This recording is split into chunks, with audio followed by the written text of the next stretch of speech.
मैं आचार्य दुर्गा प्रसाद शास्त्री आप सभी का स्वागत करता हूं आपके यूट्यूब चैनल में, जहां पर हम इस बार बात करेंगे मां कुष्मांडा माता की। दर्शक मित्रों, जैसा कि हम जानते हैं, मां भगवती को पहले वंदन करेंगे और इसके बाद हम जानेंगे कि क्या जरूरत है आपकी। क्या आप में ऊर्जा की कमी है? क्या आप अपने आप को एक अलग स्वरूप देना चाहते हैं?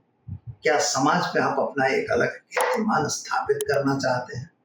अगर ऐसा आपके मन में है तो आपको कुष्मांडा माता की आराधना करनी पड़ेगी। कुश का अर्थ होता है मित्रों, कु का अर्थ होता है छोटा, और जो कुष्मांड एक होता है जिसको हम कुष्मांड के रूप में, बलि के रूप में भी स्वीकार करते हैं, जो कोरा कहते हैं जिसको, और कोहड़ा भी कहा जाता है, तो उसको भी कुष्मांड कहते हैं। अब यहाँ पर कुष्मांड का मीनिंग क्या है? ये अलग अलग अर्थ है। पहले माँ भगवती को हम वंदन कर लेते हैं और माता का कहाँ पर स्थान है ये भी हम देख लेते हैं। या देवी सर्वभूतेषु माँ कुष्मांडा रूपेण संस्थिता, नमस्तस्यै नमस्तस्यै नमस्तस्यै नमो नमः। जयंती मंगला काली भद्रकाली कपालिनी, दुर्गा क्षमा शिवा धात्री, स्वाहा स्वधा नमोस्तुते। माँ भगवती के चरणों में वंदन कर शुरू करते हैं हम आज कुष्मांडा माता का स्वरूप। मित्रों, कुष्मांडा माता जो है सूर्य का स्वरूप हुआ, उस सूर्य ग्रह का प्रद्योतक है आपकी कुंडली में। अगर कुष्मांडा माता को आप प्रणाम करते हैं, माता की आराधना करते हैं, तो आपका सूर्य मजबूत होगा। सूर्य मजबूत होगा इसका मतलब होता है कि आपकी सत्ता मजबूत होगी, आपको स्थान मिलेगा, पदोन्नति मिलेगी, पद प्राप्त होगा। अगर आप जॉब वगैरह करना चाहते हैं तो जैसा मैंने पहले बताया, ब्रह्मचारिणी माता से सिद्धि करके और फिर आपको जब सिद्धि की प्राप्ति होगी तो कुष्मांडा माता आपको पद और पोस्ट दोनों देगी। और हमारे अनाहत चक्र में माँ भगवती का स्थान निहित माना है योगी मुनियों ने। जब योग में हम खड़ाष्टक चक्र के भेदन की बात करते हैं तो कुष्मांडा माता अनाहत चक्र में आती है मित्रों, यानी हार्ट चक्र। जैसा कि हम जानते हैं, रुधिरा लुप्त, ऐसा उसका वर्णन है कि माँ भगवती रुधिर से लिप्त है, यानी वन काइंड ऑफ हार्ट, आपके हार्ट से उसका रिलेशन है। और कैसे आप मानेंगे? तो रचना का स्वरूप है माँ भगवती, जो है वो रचना है। अंड पिंड जगत की जो रचना हुई है वो कुष्मांडा से आधारित है। सूर्य क्यों उसका अधिकारी है? तो सूर्य इसलिए है कि आत्म तत्व जो है सूर्य से मिलता है। आपके अंदर जो आत्म तत्व है वह सूर्य है।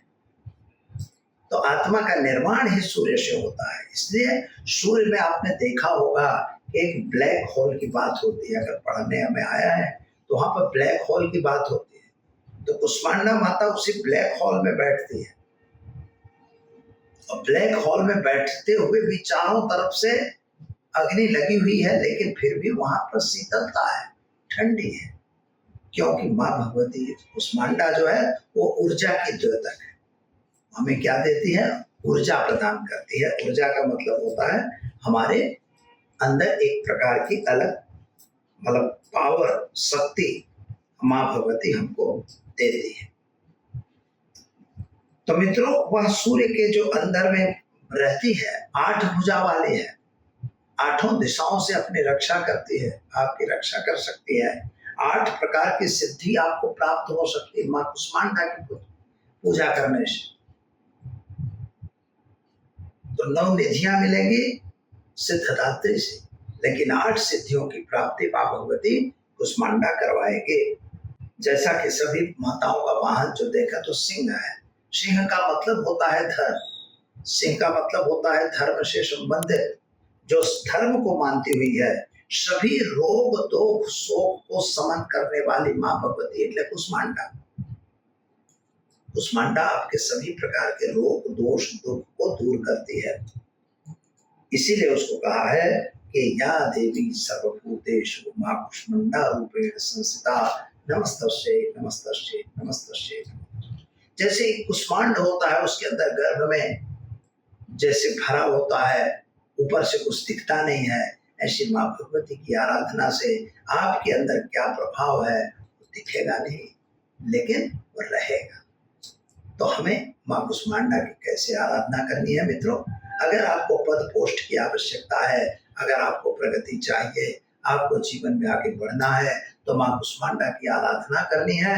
और आपको केवल एक रक्त वस्त्र बिछाकर उस पर 9 जो मसूर की दाल आती है, उनकी 9 आपको 9 मुट्ठी मसूर की दाल रखकर 9 पान और सुपारी रखना है, जो नियमित हम बताते हैं आपको। उसी पर आपको एक मिठाई, जो गुड़ की बनी हुई मिठाई होगी, और साथ में आपको माँ भगवती के लिए 2 लौंग 2 इलायची तो जरूर रखना है, और खास तौर पर गुड़ की डलियां रखनी है। अबीर गुलाल कुमकुम से उसका पूजा करना है। पाद्योपाद्यम समर्पयामि, अर्घ्यो अर्घ्यम समर्पयामि, आचमनीयम समर्पयामि। इसके बाद स्नान देना है, उनको वस्त्र अर्पण करना है। वस्त्र अर्पण करने के बाद आपको चंदन तिलक वगैरह लगा के माता के 16 श्रृंगार उनको चढ़ाना है। बस माता को 16 श्रृंगार चढ़ा के और उनको धूप दीप नैवेद्य देकर, और आपको उनकी प्रार्थना में आपको उन्हें माला पुष्प माला अर्पण करना है। साथ ही में आरती जरूर करना है।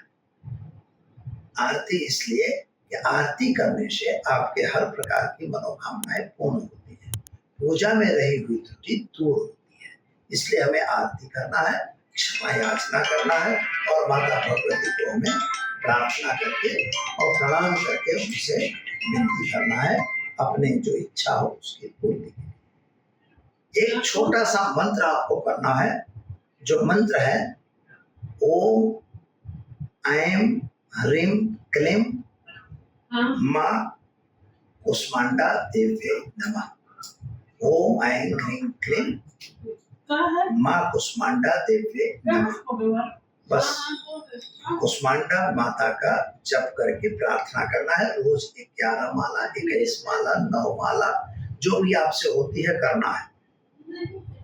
अब जिसको पद पोस्ट नहीं मिल रहा है, आप नौकरी कर रहे हैं, पदोन्नति नहीं हो रही है, तो इस माता की आराधना करिए। देखिए आपको 20-21 दिन में ही पदोन्नति अवश्य मिलेगी। तो दर्शक मित्रों, जो प्रसाद चढ़ाए वो आपको खाना है, सभी को बांट सकते हो। बस इस प्रकार से आप अपनी आराधना करिए, माँ भगवती की कृपा पर अवश्य बरसेगी। तो दर्शक मित्रों, दीजिए मुझे इजाजत, मिलेंगे कल नए विषय के साथ। नमस्कार।